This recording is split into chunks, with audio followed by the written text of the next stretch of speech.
Episode 172. Are these comics going to make good film and television shows? We got the JSA #1, and we have Conan, the Battle of the Blackstone, with his penultimate issue. Let's check him out right now.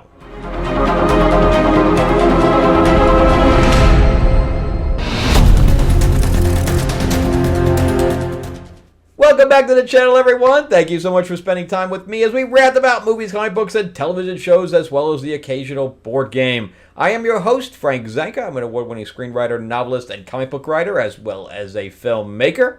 And yeah, let's talk about some comics, because we got our Lords of LA. This is our vampire mob set in 1950s Hollywood. This is #2. This finishes up the Lord of Vegas storyline. We have Issue 1 and Issue 2. There are 48 pages apiece, and again, it all wraps up in one storyline at least.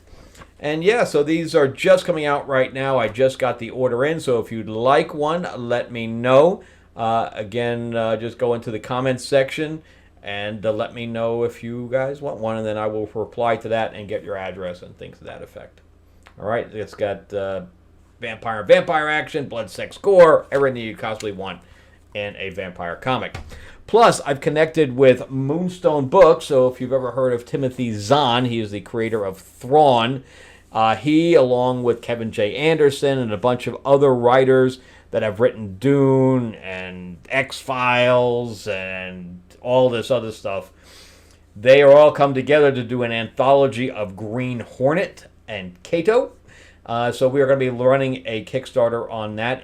There will be pledge levels where they will have signed copies. And you can check out the description below. You'll see a link to Kickstarter there. It isn't running yet, but you can get notified when we launch. So just click on that and then just click to get notified, and that's the end of that. All right, so definitely check that out. All right, so let's jump into JSA #1. This is by Jeff Lemire, who writes a lot of horror.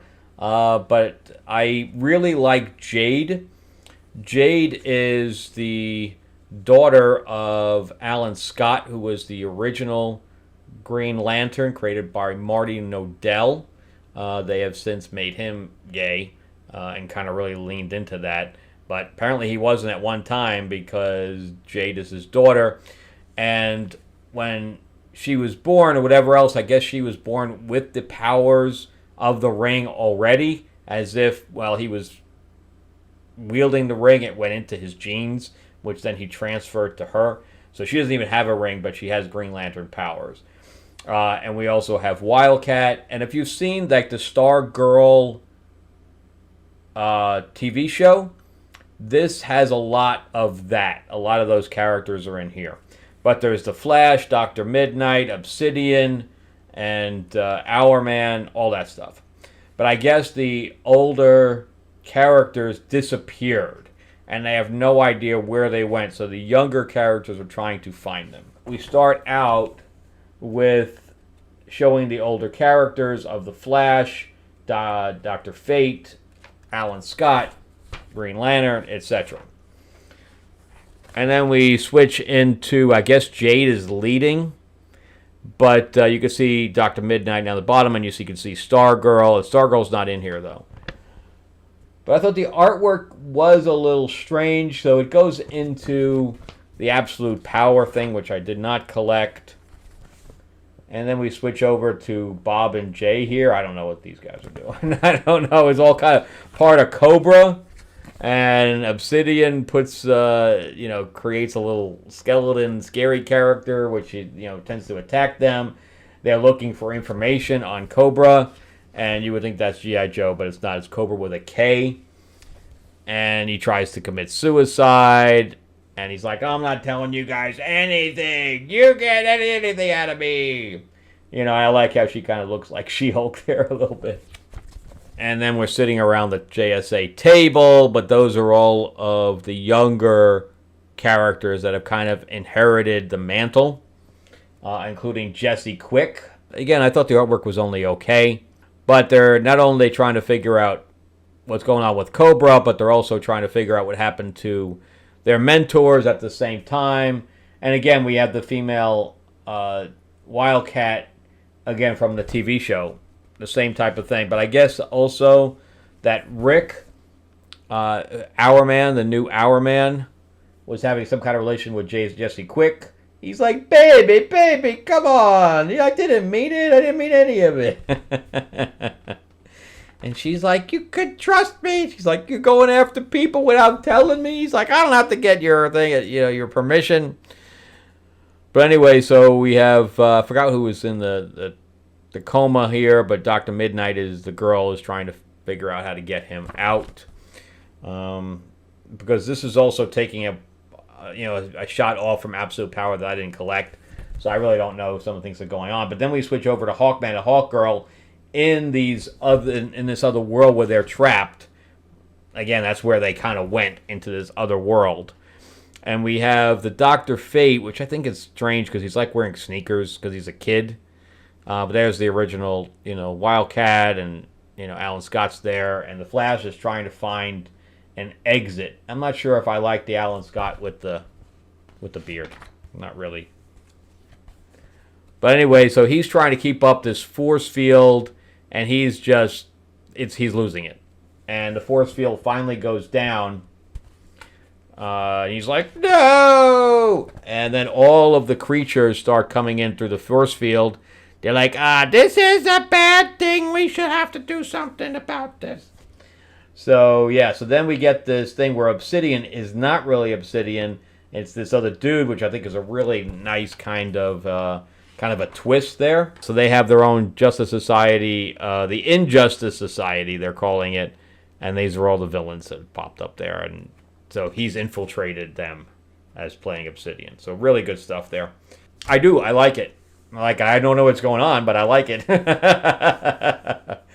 I'll probably keep going with that. There's a couple of things I'm dropping off soon, so I'll probably... And then there are a couple of things that are just kind of ending. And here's one of them. So, because there's a couple of penultimate issues up. Johnny Quest only has one issue on. This one's only got one more issue. So, but let's talk about Conan the Barbarian and the Battle of the Blackstone.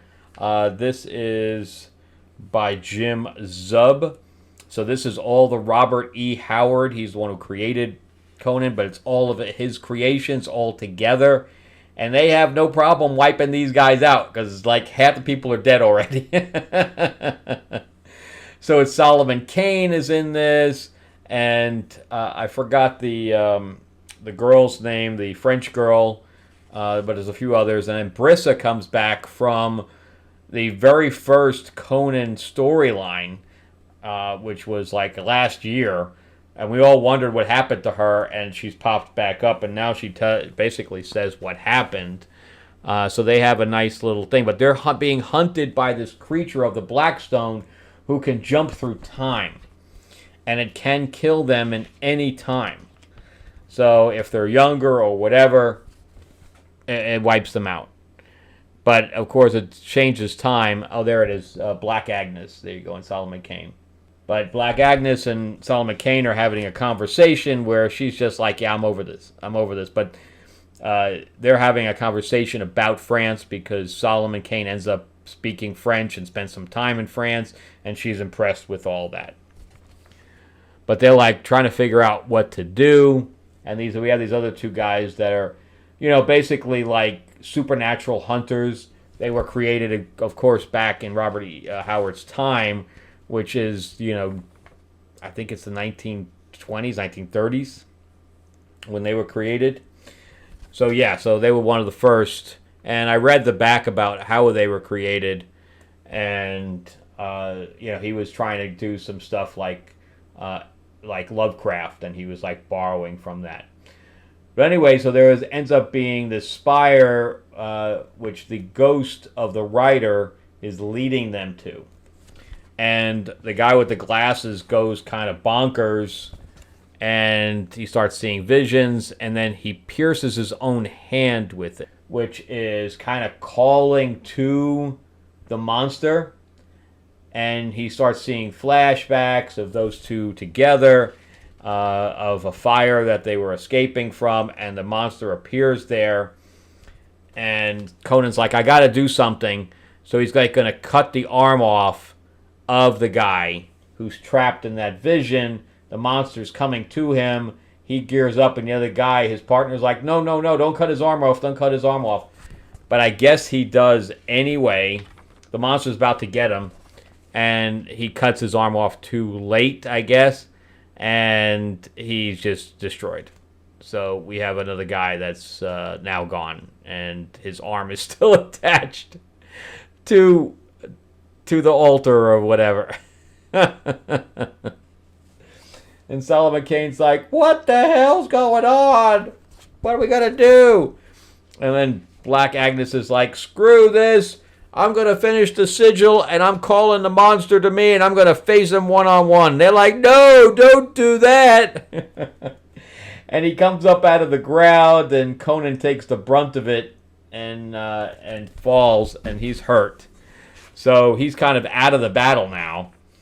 And Black Agnes is like, I'm going to take you on myself, and this is a really smart decision on my part. And they're like, screw this, we are out of here. And they end up grabbing Conan. I think that does Brissa carry Conan? I think so. But anyway, it does not end well for Black Agnes. He's like, Chomp, what's in the middle of this cherry pop? So Brissa ends up carrying him away from the thing. So we have 2 more deaths in this one. And according to this, Conan is also dead. I don't believe that, because obviously it's his book. So, but really, really good stuff. We don't get to know enough about the characters at this point, unless you are like a big Robert E. Howard fan that you've been reading his stuff, for years. So I don't. It can't really make it into a film because you have too many characters that you'd have to set up ahead of time. Where this doesn't set it up, it's just like, here they are. Here's these characters, and that's it. It might be a good series though, if we're going to do like a little mini series. If they were going to bring Conan back and do a whole Robert E. Howard thing. This is very interesting. And, of course, it does continue from a Conan thing. Where if they did a Conan series where they set up the Blackstone like they did here in the comics and then branched out to these other characters, where they were able to set up the characters throughout the series, that could really work. But a movie, it wouldn't work, but series, it could. And JSA... having the mentors kind of gone into another world, we've seen that a million times. So I would love, I thought that the JSA in the Stargirl series was done very, very well. And I would have loved to seen a movie version with higher special effects and more action, even though the action on some of that stuff, some of the fight scenes in the show were very good. I got to say, well, they did a really good job of, when they had all the characters fighting simultaneously with the camera moving. They did a good job with that. So I'd love to see this. And I haven't seen Jade in forever, which is why I picked the book up. So seeing the younger characters, I'm good with that. So if DC was able to do like a Young Avengers type of thing, this would be one of the ways to do that. Set up by Jeff Johns. All right, well, that's it for me. Thank you guys so much for watching. I greatly appreciate it. Remember, if you want to get involved in the Kickstarter for Green Hornet, it is going to be great. And check out the link in the description below, and you'll be able to get notified through the Kickstarter. And then on top of that, remember to give me a like, give me a subscribe if you can. I am trying to grow the channel out, so if you can ring that bell, it's free. Why not? Get notified about when I do comic reviews and movie reviews and all that stuff. And check out some of my other videos as well. I do things across the board. All right. Thanks, guys, and I'll see you on the next one. Have a great week.